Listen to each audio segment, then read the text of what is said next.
Oh, today we are listening to Witchcraft. Are you ready? First, let me transform back into a human being. Oh. Thank you, folks. It just took a quick moment for me to transform back into human form. It's not easy. That's one of the rumors that was said to be true, of witches back in the witch craze of the Reformation. Now, which way did this all start? And how did this relate to the Protestant Reformation? How did this relate to worldviews? Witchcraft is the conclusion of not just our mini unit, but the entire Renaissance unit. And it looks at how worldviews are shaken. So back then, we have to understand in the Middle Ages, life was tough. Babies would often die before their first 5 years of life, sometimes even before their first 1 year. This is part of why life expectancy was so low in the Renaissance. People could live to be into their 80s. It was possible, but the average was really skewed by all the people who were dying as young kids. There were also droughts, there were diseases, there were wars. Life was really tough, and there was very little that the average person could do about it. And so when it came to time to blame, if there was an opportunity to blame someone else, it was seen as welcomed. But back then, the church said that there were many evils in the world and that Satan is to blame for them, not any kind of witchcraft, not people. In fact, in the 10th century or the 900s, the church said in its canon episcopi, it was called, which is basically a church teaching, a canon, spelled C-A-N-O-N, not the same as the boom cannon, that it was a sin to even believe that witchcraft existed. So that should have ended the debate, right? So where does our lesson come in? Well, things were getting really tough, especially with the conditions and people starting to doubt the church. And in 1487, and this was a good 20 years before Martin Luther put his 95 Theses on the cathedral door in Wittenberg, this Catholic priest, Heinrich Kramer, and his buddy Sprenger, they wrote, it wasn't Jerry Sprenger, but it was Sprenger, they wrote a book called the Malleus Maleficarum, which is Latin for the Hammer of Witches. And this was basically a manual for witch hunters. And it talked all about how to identify a witch, the things witches did, the proper treatments for witches, which usually involved burning them at the stake. And so the church, took a while for books to circulate. The church took a look at this and they said, no, this completely defies the canon episcopi. This is against church teaching. Therefore, it's a banned book. But that being said, kind of like the things that Oprah said tells you not to read on her list, people wanted to read it. And despite the church's ban, the Malleus Maleficarum became a bestseller.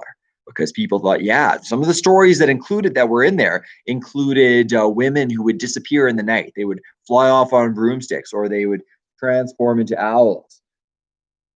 And they would fly off. They would eat children. They would devour them. They would have wild parties where they would have affairs with the devil, be making out with the devil, because that's he was at the party too, of course.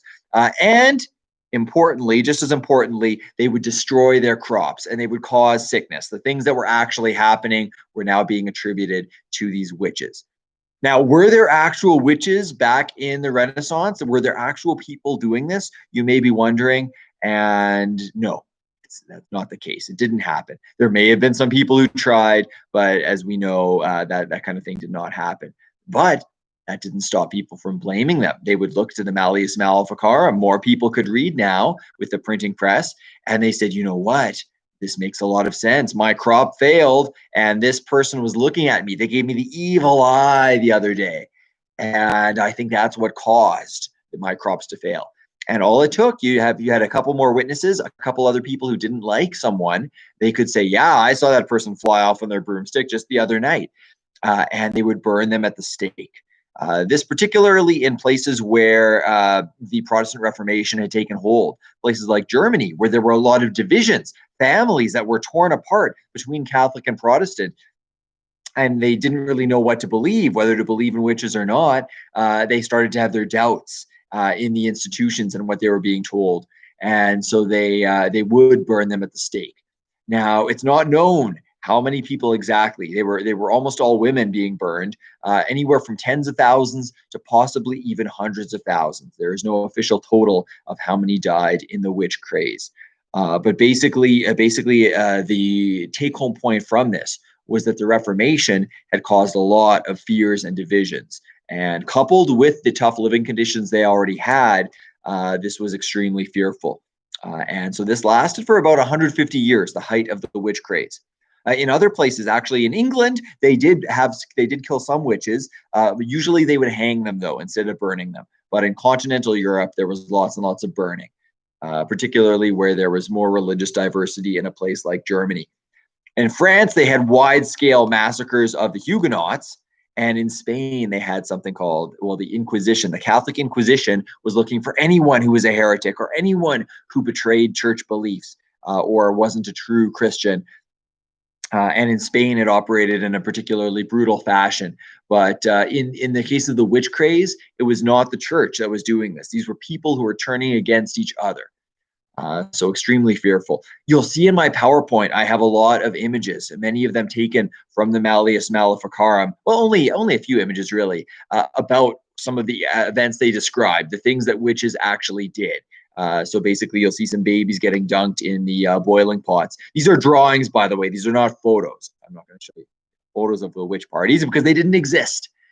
So it was clearly unfair. And that being said, you can look back then and say, oh, look at these ignorant people of back in those days. But no, the same kind of thing happens today and in modern times. If we look at authoritarian states, if we look at places like Nazi Germany or communist countries, people would report on their neighbors all the time just because they didn't like someone or they wanted to get them out of the way. This case was no different. It's just that witchcraft was the excuse instead of being a traitor to the state. If we look at the misinformation and the rumors about government conspiracies and mask wearing and vaccines, it's the same kind of fearfulness that's being spread through ignorance as happened during the witch craze. And like the witch craze, it's unfortunate that people are going to die and have died as a result. So very, very tragic. Now, for your activity for this, it's called Which Way to Go. Yes, it's a wonderful pun. I could have filmed this lesson at the beach because then it would be a sandwich. But unfortunately, it was not available. The beach was closed thanks to COVID. But the Which Way to Go assignment, I want you to examine a time in your life when you were treated unfairly. Now, please don't be naming names here. You could say, oh, my brother or something like that, but I don't want to smear the reputations of future students I may have or past ones. So no names, and tell about a time when you were treated unfairly. But just like the witch people, the witch craze, they acted this way for a reason. They were very afraid. They had legitimate concerns. I want you to try to analyze. Let's say the coach didn't let you play and you thought it was very unfair. Well, try to get into their head. What may have happened to them to act that way? So check out the rubric on D2L for more specific details as far as how I'm marking it. But I hope you've enjoyed this examination of the witch craze. And who knows what you will write about in terms of your unfair treatment. Okay, see, because the who owl makes the who noise, right? That's the joke. Okay, well, I'll see you later, folks. Take care. Bye-bye.